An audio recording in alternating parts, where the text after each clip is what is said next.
May bago tayong susubukan ngayon, cheesecake daw, pero gawa sa yogurt at biscuit. Trinay ko lang yung kumuha ng maliliit lang kasi baka hindi ko magustuhan. Kaya lang kasi wala siyang seal dito, kaya ililipat natin siya dito sa ating lagayan. Tara, samahan niyo akong gawin. At balita ko, healthy version daw ito ng cheesecake. Ilalagay mo lang sa fridge ng ilang oras at pwede nang maging snack. Tara!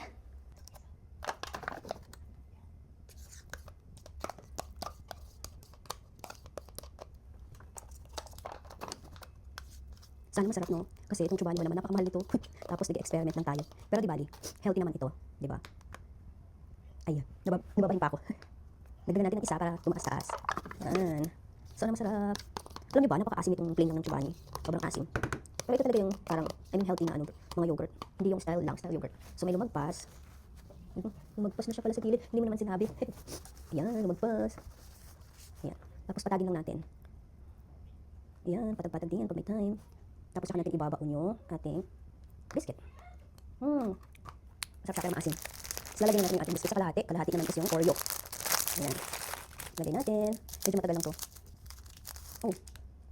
Yan, lalagyan natin siyang ganyan. Babaon natin. Para ako naglalaro ng Lego. Tapos bukas balitaan ko kayo kung masarap. Sabay-sabay natin tikman. Nadudurog naman. Ayan, nadudurog. Yan. Ano ko ba't nadudurog to?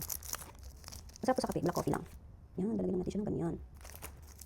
So, balitaan ko kayo bukas, ha. Bukas ko na iaano kasi hapon na ngayon, alas 3 na, diba? Hirap siya, oh. Madudurog. Kailangan lubog na lubog. Yan. Kumusta kayo? Kumain na ba kayo ng lunch? Ayun.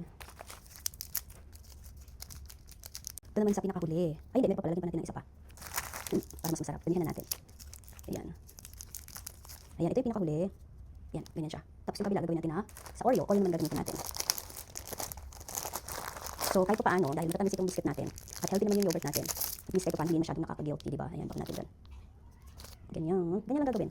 Kasi ko lang. Sobrang mahal lang ng yogurt natin. Yung 4 na peraso is nasa $14. Wala lang, na-curious lang ako kasi daming gumagawa nito sa kabilang platform. At parang nailan mukhang masarap.